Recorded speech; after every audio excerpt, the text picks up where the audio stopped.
오늘도 우리 아름다운 꿈의 교회에서 함께 성삼위 하나님께 예배드리는 모든 믿음의 가족 여러분들에게 우리 주님이 주실 말씀의 은혜가 풍성히 임하는 복된 이 시간이 될 수 있기를 간절히 소원합니다.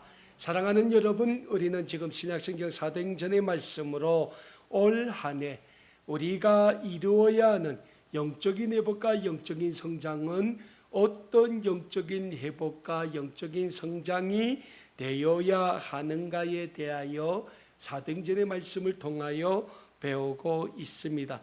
그 28번째 시간으로 우리는 오늘 본문 말씀인 신약성경 사도행전 11장 19절에서 26절의 말씀을 통하여 이 세상에서 예수 그리스도를 믿는 사람들이 언제 어디서부터 이 세상 사람들로부터 그리스도인이라 부르게 됐는가에 대하여 오늘 본문 말씀을 통하여 함께 배우는 시간을 가지고자 합니다.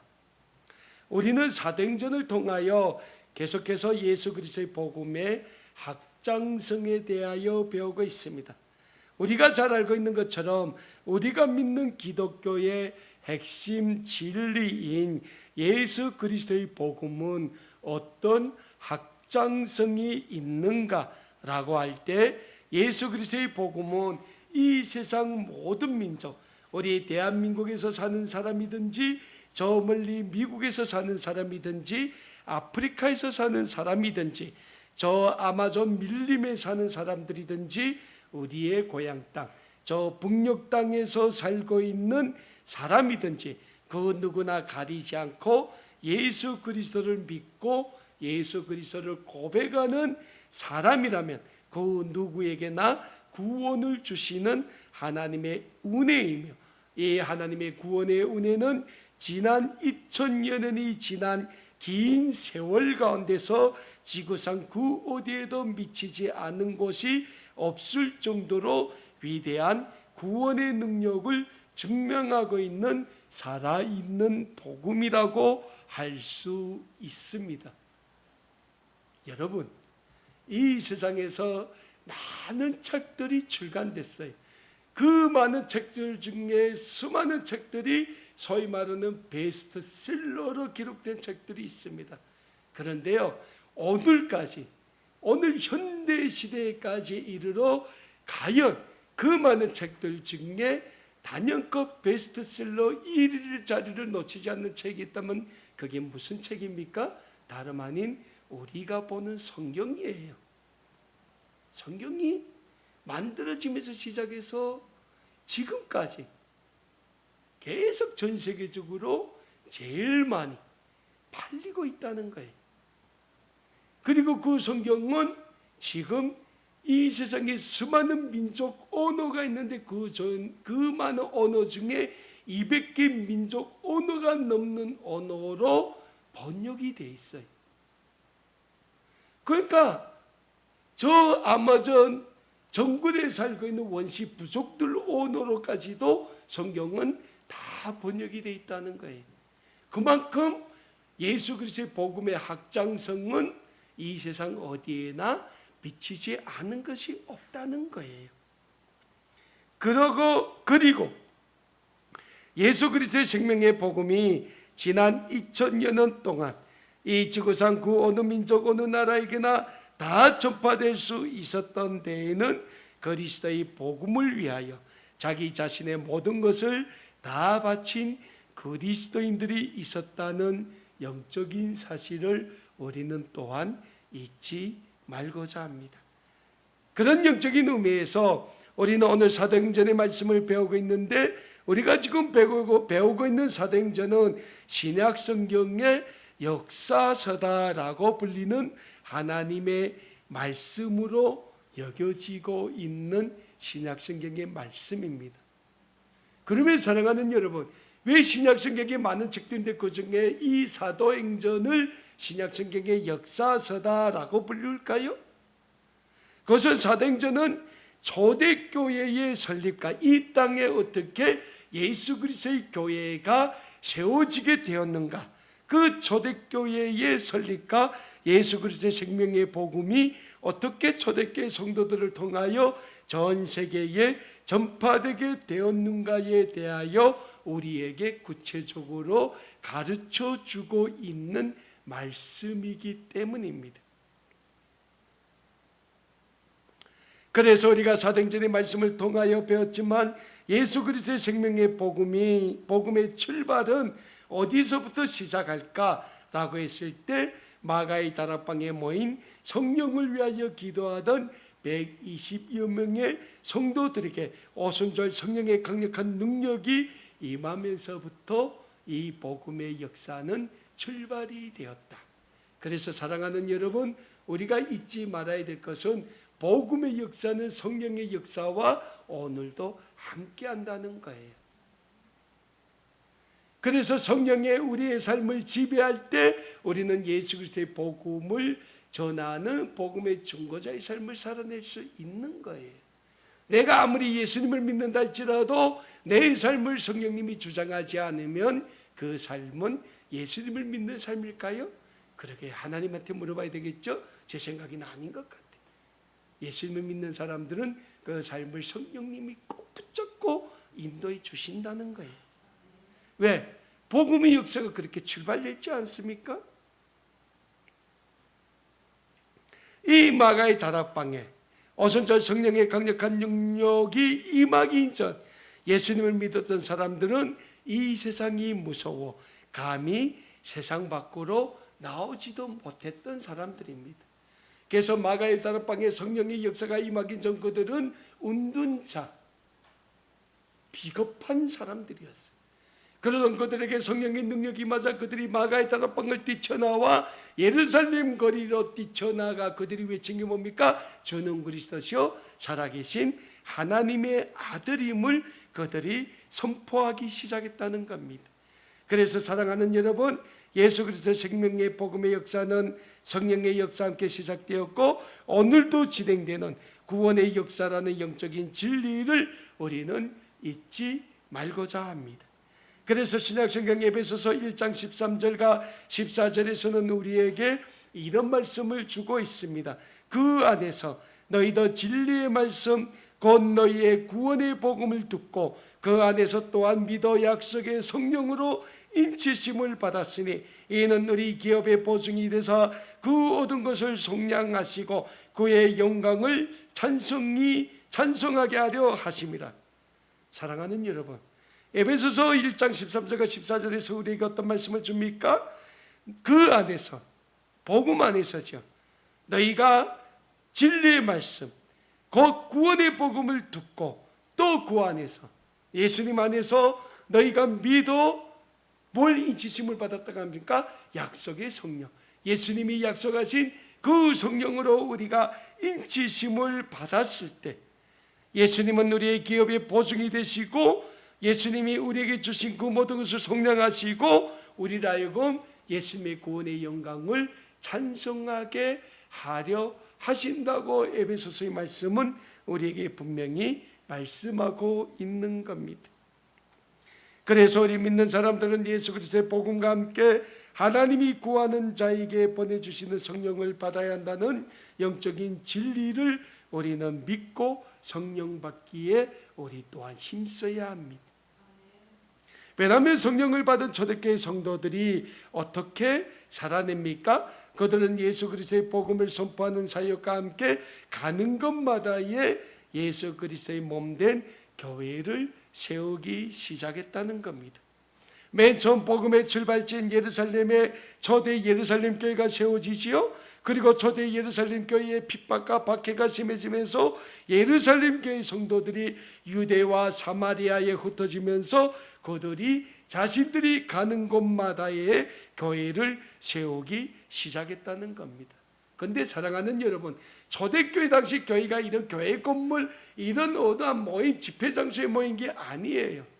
믿는 사람들이 어느 한 가정집에 모여서 하나님을 찬양하고 예배하는 그것이 교회가 됐다는 거예요. 그것이 공동체가 됐다는 거예요. 요즘은 얼마나 좋습니까? 교회 건물들이 있죠. 교회 믿는다고 누가 탄압합니까? 박해합니까? 근데 초대교회 당시는 어떻게 했습니까? 내가 예수를 믿는다는 그 하나의 이유로 죽을 수 있다는 거예요. 그때는 교회 건물이 없어요. 기껏 있어야 유대인의 회당, 예루살렘에 유대인의 성전이 있었어요. 그게 다예요. 그것도 유대인들이 로마 당국에 협조를 하기 때문에 로마 정부가 예루살렘에 있는 유대인의 성당과 회당과 성전과 회당들을 놔둔 거예요. 근데 그리스도인들은 로마 황제를 숭배하지 않고 로마 협조하지 않습니까? 그래서 로마 정부도 기독교인들을 무자비하게 탄압하지 않습니까? 그럼에도 불구하고 그들이 가는 곳마다의 교회를 세웠다는 것은 이거는 놀라운 성령의 역사라고 밖에는 우리는 말할 수 없다는 거예요. 그런데 오늘 본문 말씀에서 소개하고 있는 한 교회가 나옵니다. 그 교회가 무슨 교회입니까? 안디옥에 세워진 초대교회, 안디옥 교회죠. 이 안디옥 교회가 오늘까지도 이 세상의 많은 교회들의 모델이 되고 있는 한 가지 영적인 사실이 있는데, 그 영적인 사실이 오늘 본문 말씀인 사도행전 11장 26절을 보니까 우리에게 이런 말씀을 주고 있기 때문입니다. 사도행전 11장 26절 말씀 우리 다 함께 읽습니다. 다 함께 읽습니다. 26절입니다. 만남에 안디옥에 데리고 와서 둘이 교회에 1년간 모여 있어 큰 가르쳤고 제자들이 안디옥에서 비로소 그리스도인이라 일컬음을 받게 되었더라. 뭡니까? 안디옥 교회에서부터 이 초대교회 성도들을 가리켜 이 세상 사람들이 뭐라고 불렀습니까? 저들은 그리스도인이다. 그리스도를 믿는 사람들이라는 거예요. 이렇게 불렸었다는 겁니다. 여러분, 초대교회 당시에 이 세상 사람들이 안디옥 교회 성도들을 가리켜 저들이 예수를 믿는 그리스도인들이다 라고 불렀다는 것은 정말 놀라운 하나님의 은혜가 아닐 수 없습니다. 그런데 그 안디옥 교회 성도들, 그 안디옥 교회 성도들이 어떤 삶을 살았기에 이 세상 사람들이 그들을 가리켜 그리스도인이라고 불렀겠습니까? 오늘 우리가 받은 본문 말씀인 사도행전 11장 19절에서 26절의 말씀을 보면 초대 안디옥 교회 성도들이 한 사역을 보면, 그들이 살아낸 삶을 보면 크게 두 가지 삶에 집중해 있었다는 것을 우리는 발견하게 됩니다. 그 첫 번째 삶이 어떤 삶입니까? 초대 안디옥 교회 성도들은 그 누구에게나 예수 그리스도의 생명의 복음을 전하는 복음사역에 힘썼다는 사실입니다. 오늘 본문 말씀이 사도행전 11장 19절에서 21절의 말씀을 보니까 우리에게 이런 말씀을 줍니다.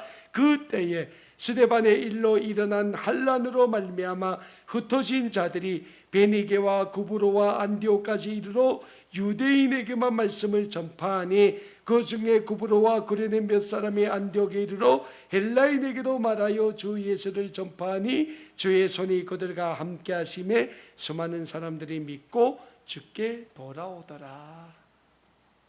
사랑하는 여러분, 초대 예루살렘 교회의 7명의 집사 중에 한 명의 집사님이었던 스데반 집사님의 돌에 맞아 순교하죠. 그리고 그 이후에 이 유대인의 종교 지도자들이 이 예루살렘 교회를 없애야 되겠다, 이 공동체를 없애야 되겠다 해서 어마무시한 핍박과 환난을 퍼붓습니다. 그래서 예루살렘 교회가 사도회의를 열고 그리고 공동회의를 열고 어떻게 결정합니까? 예루살렘 교회 성도들을 다 유대와 사마리아 지역으로 흩어놓습니다. 다 피해라. 근데 이 피해 사람들이 가는 곳마다 예수 그리스도의 복음을 전했는데 맨 처음 누구한테 전했다고 해요? 유대인에게만 전했다는 거예요. 왜? 이 초대 예루살렘 교회 성도들 대다수가 어떤 사람들입니까? 유대인들이에요. 왜? 그때 예루살렘에 살던 사람들 대다수가 다 유대인들이 아닙니까? 그러니까 이들은 구약의 율법에 충실했던 그 언약의 말씀이 있기 때문에 하나님의 구원은 유대인에게만 있었다고 믿었던 사람들이에요. 그래서 이들이 어디에 가든지 복음을 전할 때 유대인에게만 전했다라는 거예요. 근데 오늘 본문 말씀을 보니까 21절 보니까 그 중에 몇 사람이 구브로와 그레네의 몇 사람이 안디옥에 이르러 헬라인에게도 복음을 전했다는 거예요. 그러니까 헬라인이 누굽니까? 로마의 식민지 통치를 받고 있던 도시 국가들의 사람들, 헬라 문화가 집중된 것을 헬라 문화라고 하잖아요. 거기서 그 소도시 국가들에 사는 사람들을 헬라인이라고 했어요. 그러니까 그 헬라인 몇 명에게 복음을 전했는데 그들이 복음을 믿더라는 거예요. 왜? 주의 손이 그들과 함께 했다는 겁니다.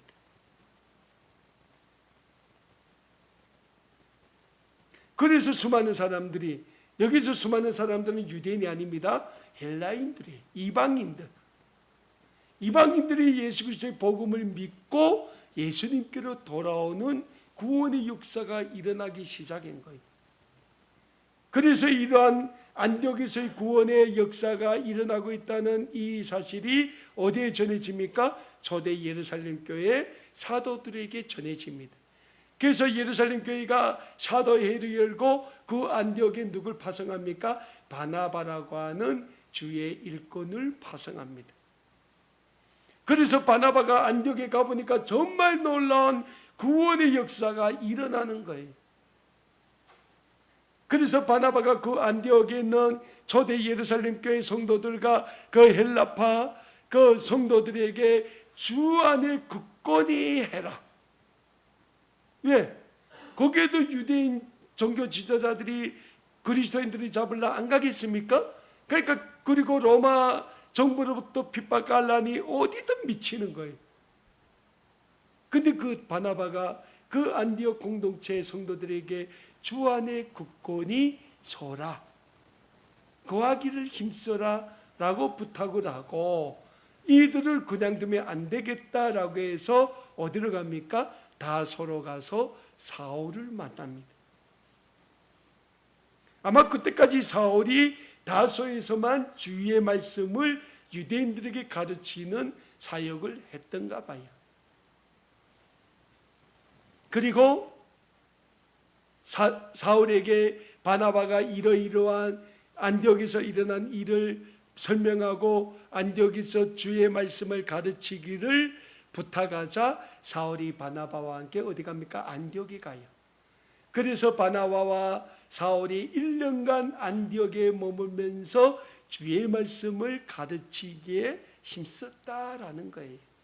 여러분, 아마 그 당시 주의 말씀을 전하는 사도 중에 가장 탁월한 사도가 있었으면 사울이었을 거예요. 후에 바울이 되지만, 왜? 바울은 구약의 율법에 통달한 사람이지 않습니까? 그러니까 그걸 예수 그리스도의 복음으로, 구원의 복음으로, 언약의 말씀으로 해석하는 데는 이 사울만한 사람이 없는 거예요.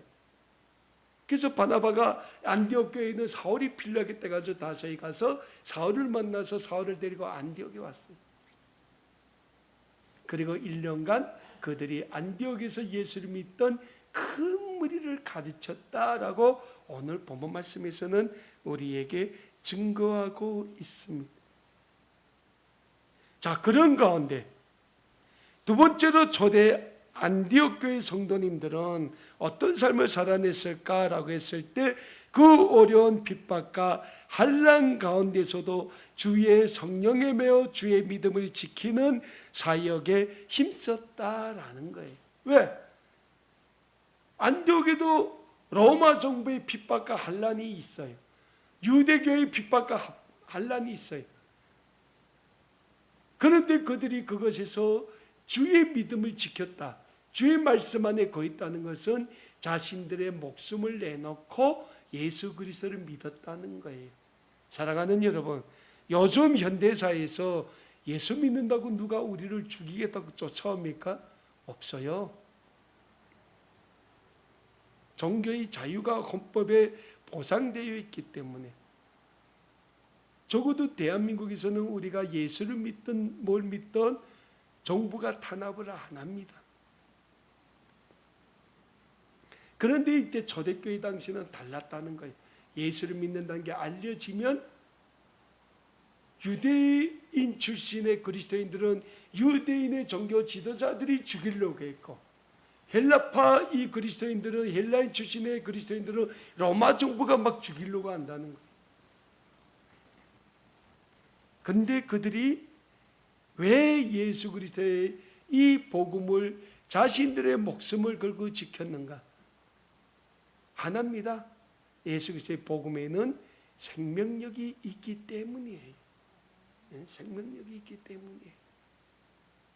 내가 살아있는데 무슨 생명력이 더 필요해요? 이럴 수 있겠지만은 우리가 살아있는 것은 육신의 생명이에요. 우리 부모가 우리에게 준 것은 육신의 생명을 줬다는 거예요. 하나님의 예수 그리스도의 복음을 통하여 우리에게 주는 생명은 뭡니까? 하나님이 우리에게 주시는 영적인 생명.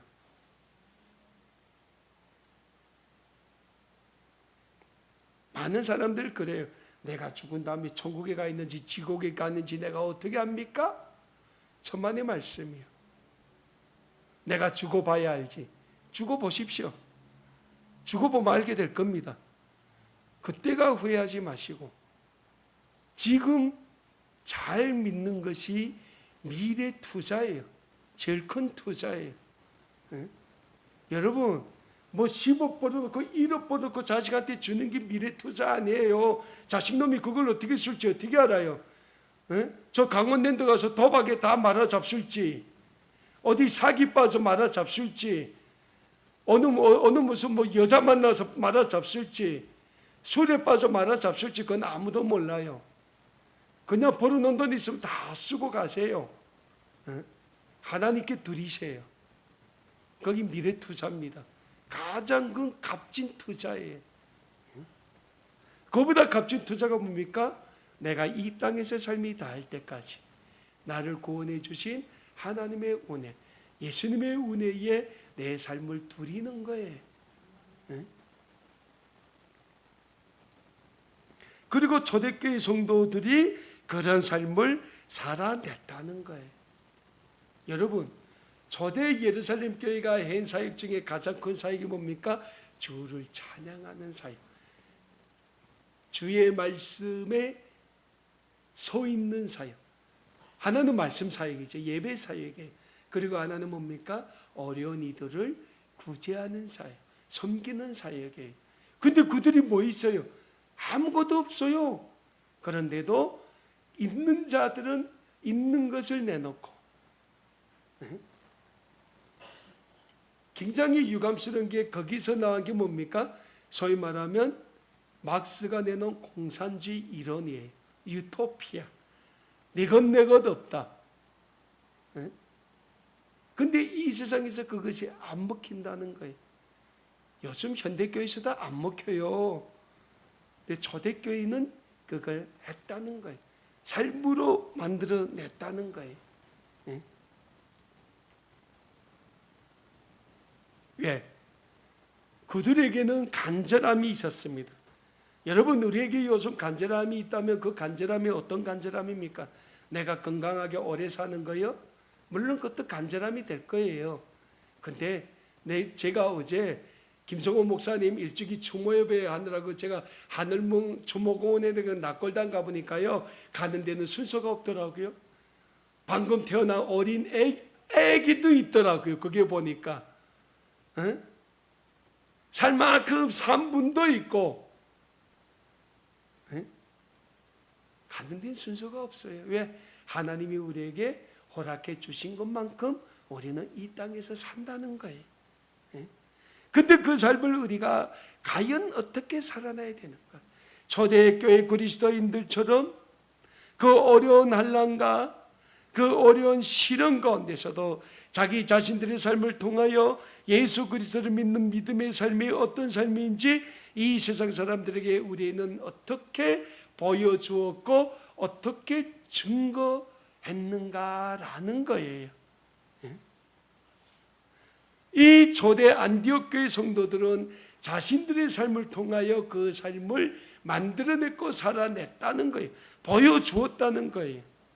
그리고 그들이 그런 삶을 살아낼 수 있었던 데는 첫 번째로 주님의 말씀을 그들이 사랑했으며, 두 번째로 주의 손이 그들과 늘 항상 함께 했기 때문이라는 거예요. 주의 손이 그들을 붙잡았다는 게 뭡니까? 성령이 그들과 함께 했다는 거예요. 그래서 사도행전 13장을 보면 안디옥 교회는 초대교회 중에서 맨 처음으로 바나바와 바울을, 이 사울이 그때는 바울이 됩니다. 바울을 선교사로 파송하게 되는 선교의 역사를 쓰게 되는 이 땅에서의 첫 교회가 되는 겁니다. 저는 안디옥 교회의 이런 말씀의 역사, 선교의 역사가 우리 아름다운 꿈의 길을 통하여 저 북녘 땅에도 전해질 수 있는 그날이 반드시 올 것이라고 생각을 합니다. 그리고 그날을 위하여 우리가 먼저 기도하며 말씀 속에서 준비해 나갈 때 하나님은 우리를 통하여 하나님의 구원의 역사를 이루어 가신다는 영적인 진리를 잊지 말고 초대 안디옥 교회 공동체 성도들처럼 우리의 모든 것 다 주님께 내어놓고 오직 주의 구원의 영광을 위하여 살아갈 수 있는 우리 모든 아름다운 꿈의 교회 믿음의 가족들 다 되심으로 이 땅에서의 상급이 아닌 하나님 나라에서 하나님이 주시는 의의 멸류관, 생명의 멸류관을 다 받고 그 삶을 누리시는 우리 모든 믿음의 가족들 되실 수 있기를 우리 주님의 이름으로 간절히 축원합니다. 기도하겠습니다.